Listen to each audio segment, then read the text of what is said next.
Hello everyone, my name is Manju Sharma. So last video में हमने generation of computer देखा था। इस वीडियो में मैं आपको उसके इम्पोर्टेंट पॉइंट्स बताऊंगी एंड वन बाय वन हम सारी जनरेशन्स को पढ़ेंगे। तो मैं आपको स्क्रीन पे लेके चलती हूँ।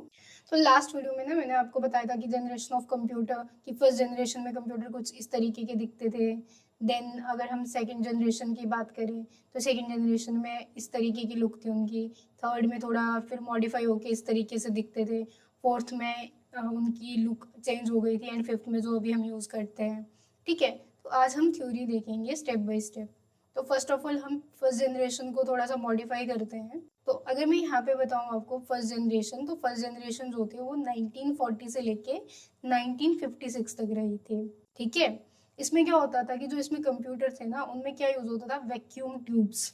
ठीक है, देन इनका जो साइज था वो बहुत बड़ा था, लार्ज साइज था, वेरी लार्ज इन साइज। ठीक है, produced a lot of heat, मतलब उनमें से ना काफ़ी हीट प्रोड्यूस होती थी और जो इलेक्ट्रिसिटी है वो भी बहुत ज़्यादा कंज्यूम करते थे। और मोस्टली ये जो है ना मशीन लैंग्वेज समझते थे, 0 1 की फॉर्म में यूज मशीन लैंग्वेज 0 1। ठीक है, अब इनकी कुछ एग्जांपल्स है, जैसे कुछ कंप्यूटर्स के नाम है। एन एक हो गया, ENIAC, एडवेक हो गया, उसके बाद यूनिवेक हो गया, IBM 650 हो गया। तो ये सारे कंप्यूटर फर्स्ट जनरेशन में थे। अब अगर मैं आपको इनकी फुल फॉर्म बताऊं, लाइक एडवेक की तो electronic discrete variable automatic computer. ठीक है, देन नेक्स्ट अगर मैं बताऊं एनएक की तो electronic numerical integrator and computer. Then UNIVAC की यूनिवर्सल ऑटोमेटिक कंप्यूटर। IBM 650 की इंटरनेशनल बिजनेस मशीन 650। ठीक है, तो अगर हम मतलब मोस्टली अगर हम कुछ पॉइंट्स याद रखें तो इसमें हम नॉर्मली ये याद रख सकते हैं कि जो फर्स्ट जनरेशन थी उसमें वैक्यूम ट्यूब्स यूज होती थी सर्किट के लिए, और जो कंप्यूटर है उनका साइज बहुत बड़ा होता था। देन वो प्रोड्यूस करते थे काफ़ी हीट और बहुत ज़्यादा इलेक्ट्रिसिटी खाते थे। देन उसके बाद ये मोस्टली जो है मशीन लैंग्वेज समझते थे, 0 और 1 की फॉर्म में। ठीक है, अब मैं आपको सेकेंड जनरेशन के बारे में बताती हूँ। तो देखो यहाँ पे सेकेंड जनरेशन के बारे में बताया हुआ है। सेकेंड जनरेशन कब से कब तक रही थी, 1956 से लेके 1963 तक। अब यहाँ पे क्या हो गया था कि यहाँ पे ट्रांजिस्टर का यूज करते थे, use transistors instead of vacuum tubes. ठीक है, मतलब ट्रांजिस्टर का यूज यहाँ पे आ गया था। यहाँ पे फिर जो कंप्यूटर है वो थोड़े छोटे हो गए थे, smaller, faster, cheaper and less heat, मतलब कि छोटे हो गए थे साइज में और थोड़ा फास्ट काम करते थे। देन प्राइस भी इनका थोड़ा चीप हो गया था। और यहाँ पे ये लोग ना इतनी हीट प्रोड्यूस नहीं करते थे। यहाँ पे ये यूज करते थे assembly language and high level language को। ठीक है, हाई लेवल लैंग्वेज मतलब मोस्टली जैसे हम लिखते हैं ना कुछ भी इनपुट अपनी उसमें लैंग्वेज में, लाइक इंग्लिश में हम कुछ लिख रहे हैं, यहाँ पे मैंने लिखा हुआ है ये इंग्लिश में, तो इसको हाई लेवल लैंग्वेज बोलते हैं। ठीक है, अब यहाँ पे कुछ फुल एग्जांपल दी हुई है। तो ये कंप्यूटर्स ही हैं, लाइक IBM 7094 हो गया, IBM 1401 हो गया, यूनिवेक 1107 हो गया। तो ये सेकंड जनरेशन के कंप्यूटर्स के नाम हैं यहाँ पे जो एग्जांपल में दिए हुए हैं। और अगर मोस्टली हम इसमें देखें तो इसमें लाइक वैक्यूम ट्यूब्स की जगह पे ट्रांजिस्टर्स का यूज हो गया था और कंप्यूटर का साइज छोटा कर दिया था और ये थोड़ा फास्ट काम करते थे और प्राइस भी इनका कम था। ठीक है, अब हम थर्ड जनरेशन देखते हैं। तो अगर हम थर्ड जनरेशन देखें तो यहाँ पे अगर आप देख सकते हो तो यहाँ पे लिखा हुआ है कि यूज इंटीग्रेटेड सर्किट्स। ठीक है, यहाँ पर मोर रिलायबल हो गए थे, ज़्यादा फास्टर हो गए थे, स्मॉलर साइज हो गए थे।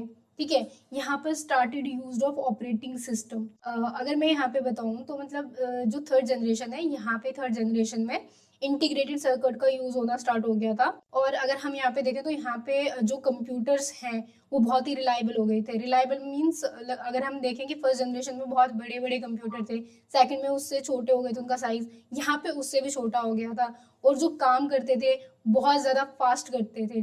ठीक है, as compared to first second generation के अकॉर्डिंग यहाँ पे ये काम बहुत ज़्यादा फास्टर कर रहे हैं। और यहाँ पे हम ऑपरेटिंग सिस्टम यूज़ करना स्टार्ट कर देते हैं, लाइक विंडोज़ का हो गया या आप लिनक्स का यूज़ करते हो, और डिपेंड करता है।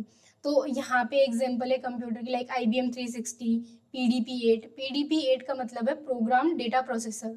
और जो ये थर्ड जनरेशन कंप्यूटर है ये 1964 से लेके 1971 तक इनका लाइक यूज था।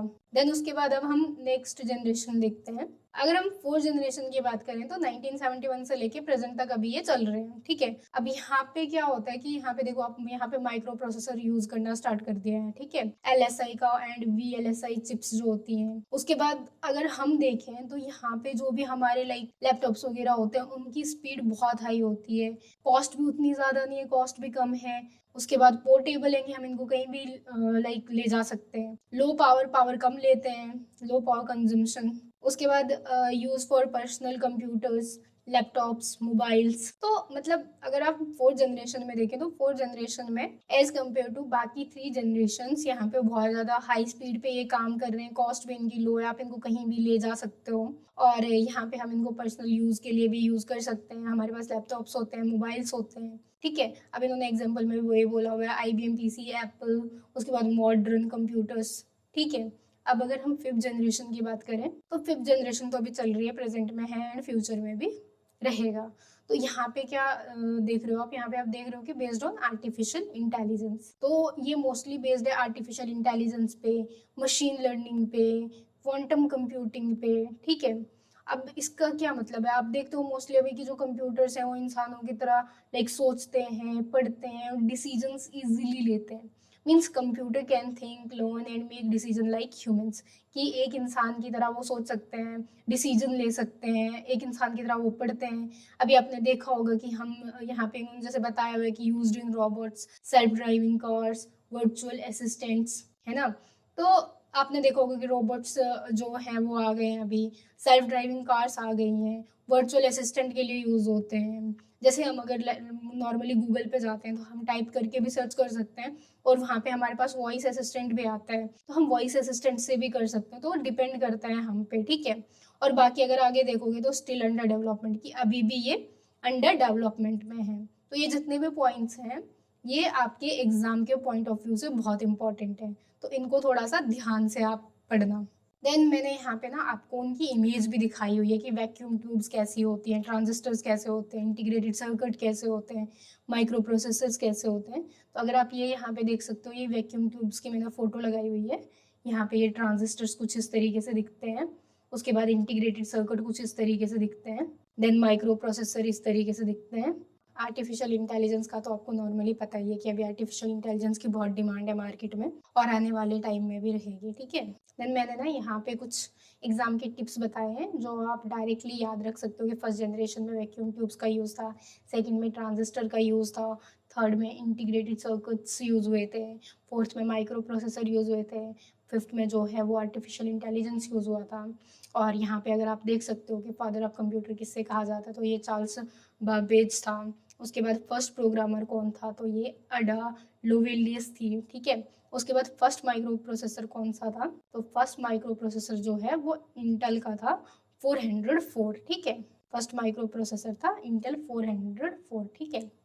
तो आज की वीडियो में मैंने आपको जनरेशन ऑफ कंप्यूटर बताया है, हमने स्टेप बाय स्टेप सारी जनरेशन देखी है। तो आज की वीडियो हम यहीं तक रखते हैं, मैं आपसे मिलती हूँ नेक्स्ट वीडियो में। तब तक के लिए बाय बाय, टेक केयर।